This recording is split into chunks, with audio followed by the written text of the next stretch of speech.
Sir पहले तो आप अपना नाम बताइए। मेरा नाम तारिक शेख है।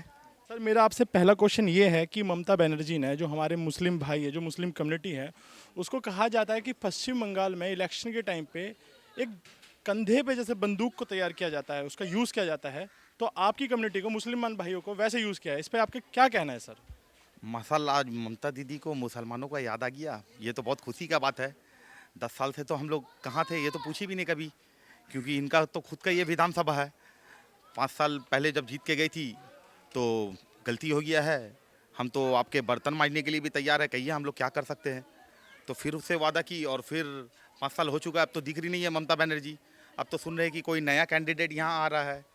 तो समझ में आ रहा है कि वो तो अब यहाँ से जीतने वाली नहीं है, क्योंकि यहाँ का माहौल बहुत बदल चुका है। और रहा सवाल मुसलमानों का, तो मुसलमान कब तक माने इंसानों को देखकर, माने नाम देख कर के वोट करेंगे। क्यों नहीं कि माने उनका काम देख कर के वोट किया जाए, जबकि मोदी जी माने खुल के कह चुके हैं कि सबका साथ, सबका विश्वास, सबका विकास। तो आज जब सबका विकास और सबका विश्वास में बात आ रहा है, तो मुसलमान को तो कभी नहीं कहे कि मुसलमान हमारे साथ नहीं है। मुसलमान भी तो हमारे साथ है भाई देश में। तो हम लोगों ने कांग्रेस के ऊपर विश्वास किया है पहले आज़ादी के बाद, फिर मैंने 34 साल सीपीएम के ऊपर भी विश्वास किया है, 10 साल टीएमसी के ऊपर भी विश्वास किया है। अब तो मुसलमान कोशिश कर रही है कि क्यों नहीं एक बार मैंने बीजेपी भाजपा को भी एक बार चांस दिया जाए। सर सवाल ये भी उठ रहा है कि अभी जो ममता बनर्जी ने अपनी लिस्ट जारी करी है, अपने जो कैंडिडेट हैं उसमें से जो 50 से ज़्यादा जो कैंडिडेट हैं वो मुस्लिम हैं। तो सर आपको नहीं लगता कि आप की कम्युनिटी में से जो मुस्लिम भाई हैं वो ये देखेंगे कि भाई जो सामने वाला है वो हमारी कम्युनिटी का है, उसको ही वोट करते हैं, तो कुछ चेंज आएगा इस पे? चलिए, बहुत अच्छा सवाल आपने पूछा है कि मुस्लिम भाई से माने आ गए हैं कैंडिडेट, तो उनसे पूछ लिया जाए। जबकि हमारे पास में दो विकल्प होता है, एक जब बुखार आ जाए तो माने पढ़ के पानी फूंक के पानी पी लो, या मतलब एक दवा ला के खा लो। तो दवा ला के खा लो तो पास में हिंदू दुकान है, तो क्या हम दवा नहीं खरीदेंगे? जबकि हमको मालूम है उनसे हम ठीक हो रहे हैं।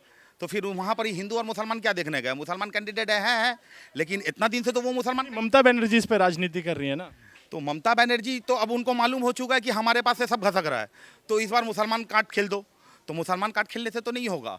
अब तो उनको अपना काम दिखाना होगा कि आप मोदी जी को जितना चाहो गाली दे दो, हिट हो जाओ, और यहाँ पर ही अपना काम ही नहीं करो। तो अब तो मुसलमान ऐसा बेवकूफ़ नहीं रहा। अब तो दिख रहा है कि मोदी जी भी 6 साल से हैं, 7 साल से हैं सेंट्रल में, बहुत अच्छा काम कर रहे हैं। योगी जी से भी हम लोग पहले डरते थे कि शायद यूपी में कुछ हो जाए बड़ा दंगा। इसी सवाल पे मैं आने वाला था सर। देखिए जैसे चुनाव आते हैं तो अफवाहों का बाजार गर्म हो जाता है। अफवाह यहाँ पे ये भी फैलाई जा रही है कि अगर यहाँ पे बीजेपी की सरकार आ जाती है तो जो मुस्लिम कम्युनिटी है वो बहुत खतरे में आ जाएगी। यही मेरा सवाल अभी आपसे है। बिल्कुल, आपने ठीक कहा है। यही हम भी कहने वाले थे कि आप लोग माने जब कह रहे हैं कि मुस्लिम कम्युनिटी खतरे पे आ जाएगी, तो हमारा माने भाजपा के जो सरकार है, माने जैसे कि यूपी में है, गुजरात में तो बहुत दिन से है, एमपी में भी बहुत दिन से था, तो वहाँ तो दंगा नहीं होता था माने। और जब यूपी में जब माने योगी जी का सरकार जब से आया है, तब से सबसे पहले दंगा ही खत्म हुआ है। तो इससे पहले जो 64 में जो दंगा हुआ था, जैसे कि बंगाल में, ठीक है, तब तो भाजपा सरकार नहीं थी, बहुत बड़ा दंगा हुआ था। भागलपुर का दंगा आपको याद होगा। तो कांग्रेस के अमल में तो इससे बड़े बड़े दंगे हुए हैं। तो आप तो बेशक समझ रहे हैं कि मैंने भाजपा सरकार आ जाएगा दंगा होगा। दंगा करेगा कौन? हम हिंदू से नहीं लड़ेंगे, हिंदू हमसे नहीं लड़ते हैं, तो आपस में दंगा किस बात का? सर आपके हिसाब से इस समय पश्चिम बंगाल में 5 बड़ी समस्याएं क्या हैं जो अगर आप बीजेपी सरकार आती है तो आप उनसे वो उम्मीद करते हैं कि वो उसको सुधारे? जी बिल्कुल, सबसे पहले तो रोज़गार, जो कि एक वक्त सीपीएम पूरा रोज़गार को ख़त्म कर चुका था। आप समझ रहे, कल कारखाना उठने लगा। जब बुद्धदेव ने माने जो सीएम थे उस वक्त माने टाटा को लेके आ रहे थे, ठीक है। तो टाटा जब आ रहा था सिंगूर में, और सलीम ग्रुप दोनों आया था बिजनेस के लिए, तो उस वक्त तो आपने टाटा को, दीदी ने टाटा कर दिया और सलीम ग्रुप को सलाम करके भेजा दिया।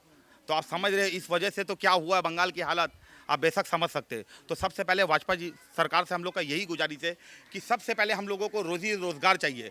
हम लोगों को 2 रुपए वाला चावल और मुफ्त वाला चावल नहीं है, वो तो जेल में बैठने से भी फ्री में मिल जाता है। तो क्या उसके मतलब क्या हम लोग जेल में बैठ के खाना खाएं?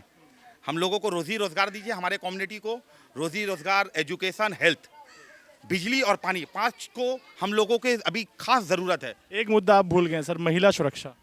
देखिए, महिला सुरक्षा जो है, जो सबसे बड़ा मुद्दा हमेशा बना रहता है पश्चिम बंगाल में। अभी हाल ही में अभी खबर आई थी कि एक 80 साल की 85 साल की महिला बुजुर्ग थी जो यहाँ के एक बीजेपी कार्यकर्ता की मदर थी, उन पर हमला हुआ। महिला सुरक्षा एक बहुत बड़ा मुद्दा रहा है। उस पर आपकी क्या राय है? आपकी इन 5 में सर वो नहीं था, इसलिए मैंने दोबारा आपको। देखिए, महिला सुरक्षा के बारे में जो आपने पूछा है हमसे, तो ये जो बात आपने बिल्कुल, वहाँ तो बीजेपी के जो कार्यकर्ता थे उनके माँ के ऊपर सिर्फ हमला हुआ। ये तो ममता बनर्जी का विधानसभा है, इकबालपुर थाना। यहाँ 5-5 आदमी का 1 महीने के अंदर में मर्डर हो चुका है। एक घर में 2-3 महिला का मर्डर हो गया, एक बोरे के अंदर से अभी कुछ दिन पहले लाश मिला। तो यहाँ तो खुद विधानसभा ही में सुरक्षा नियम पूरे बंगाल का क्या बताएं आपको। तो लॉ एंड ऑर्डर तो आप समझ रहे हैं किस तरीके से है, तो उनको ठीक करना जरूरी है। बस वाला मनचाहा भाड़ा ले रहा है, 7 रुपये का टिकट दे रहा है, 10 रुपये ले रहा है। माने कोई किसी का डॉक्टर वहाँ किसी का बात नहीं सुनते हैं। बात समझ रहे हैं आप? तो डॉक्टर नहीं सुन रहे हैं, बस वाला लोग नहीं सुन रहा है, पुलिस नहीं समझ रहा है, तो आपके हाथ में लॉ एंड ऑर्डर है कहाँ? चलिए सर, बहुत बहुत शुक्रिया।